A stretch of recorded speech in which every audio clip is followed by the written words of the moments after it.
Hey folks, it's Kara here again with the Sleeping Beagle, Dobie Joe the Sleeping Beagle. Today we are going to work on page 28 together, Good Night Ladies. Now, in previous lessons we got to see what the A chord looked like in tablature.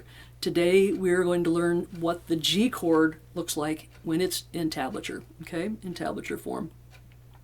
So, on Good Night Ladies, page 28, if you go down to the second line, we've got 2, rest, open, rest, and then you're going to put your G chord, that 0, 1, 2, 0, no fingers on the bass string, 1, there's a finger on the middle string, first fret, 3, the thumb is playing the 3rd fret on the melody string, just like you do when you play your G chord, okay? Now, another thing that I say at the top of this page, if you're playing your G chord, I'm going to let you decide what finger you want to use on that middle string. You can either use your pointer finger on that 1 and your thumb on the 3, or you can use your middle finger and your thumb on the 3, okay? I like my middle finger and my thumb on the 3. That's the way I like it. However you decide that you want to play it, I want you to be consistent and play it like that every single time, okay? All right, so things are getting interesting now.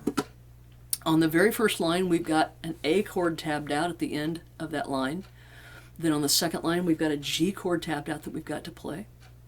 On the third line down, this is going to be the first time that you've seen me say, you got to play a ditty here.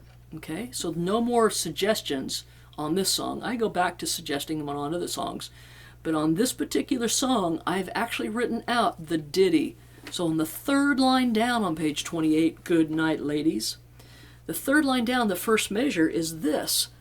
Boom, diddy, boom, diddy. Okay? So I'm not just suggesting those ditties, I've written them out there for you. Okay? Now what's really interesting is we also have a single middle string played like 1, 2 times in this song. Okay? Now when I play that middle string, I reach in and grab it. That's going to take some practice because you're going to have the tendency to want to strum nicely across all 3 strings, because I've been preaching that since we started this book together. Now I'm asking you, just pick that single string. Okay? All right. Things are really moving along. Let's take it down at about, let's take it down to 50. It's going to be real slow. Okay? Bear with me. Let's give this a try. 1, 2, 3, 4. Rest, rest, rest, rest, rest, rest, rest, rest, rest, rest, rest.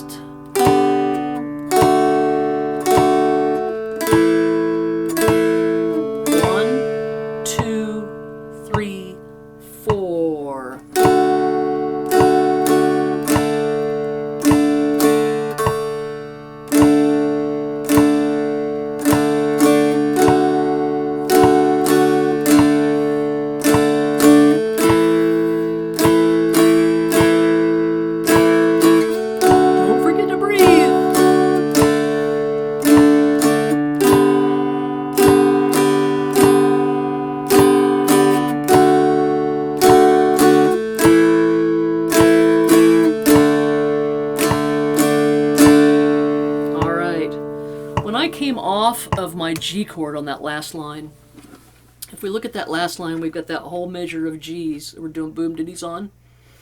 I came off of that G to the next 2, and I just brought my thumb down on the 2. Okay? Now look what happens to my hand here when I do that. See how my 3 fingers are just nicely placed above, right where they need to drop down for the A chord? Boom, A. Let me show you that again. I'll show you up close. So if I play my G chord like this, G, and then in the next measure I've got to go to a 2 on my melody string, I'm going to take my thumb down to 2, and my hand, if my hand's relaxed, those fingers are just kind of hanging out up above, and then when I go to my A, ploop, they drop right down. You don't have to make that noise though. You don't have to go ploop. Just drop them down. So from 2 with my thumb to my A chord, 1, 0, 1. All right? Makes sense? Let's take that one more time together. Nice and slow. The other thing I want to tell you is every now and then when I hit that middle string, depending on how I'm strumming, and you might want to do this too, sometimes I pick it away from me, and sometimes I reach in and pick it toward me. All right? Either way works just fine. Find what works for you and try to be consistent. Let's try it again. Same speed. Let's take it a little faster. So we're at about 66. We are not. We are at 56. We were at 52. Now we're at 56. Once again, I need bigger numbers on that thing. Here we go. Not much faster than what we did it the first time. 1, 2, 3, 4. Rest. Rest. Rest. Rest. Rest. Rest. Rest. Rest. Rest. Here comes our G chord. Rest.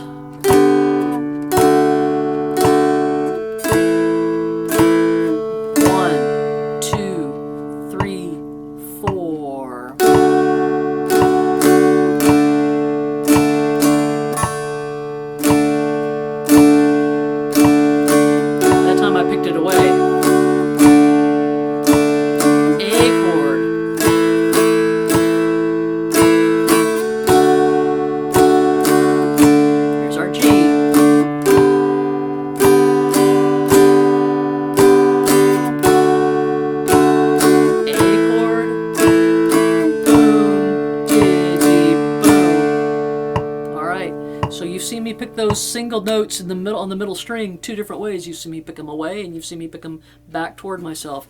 If I started playing this really fast, I'm not sure which way I would pick. The key would be deciding which way I'm going to do it and then forgetting about it. Because I think when I did the third line for you this last time, I was telling myself, are you sure you want to pick that toward you or do you want to pick it away? And I started overthinking it, and I think I picked it away instead of toward me. Which toward me I think is more intuitive coming off of that measure. I'm kind of rambling on right now. I guess the important thing about this is you always want to decide what works best for you in an efficient manner, okay? And I've told you already, inefficiency, the best example as I can give you on inefficiency is if you take your fingers and you itsy bitsy spider them like this. You always want to keep your hand in this position and drop your fingers into place like that, okay? Not this kind of stuff. You don't want to find yourself doing this. You're wasting too much time and too much energy, all right? So you always want to pick the most efficient way to get the job done, and then you want to make sure you practice it consistently over and over like that, because that builds up your muscle memory.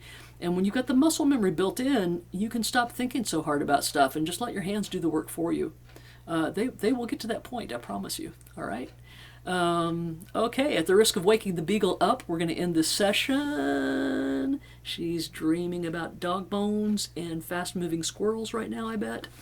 You guys have a great time with this one. Let me know if you have any questions, okay? I'll see you next time. Bye-bye.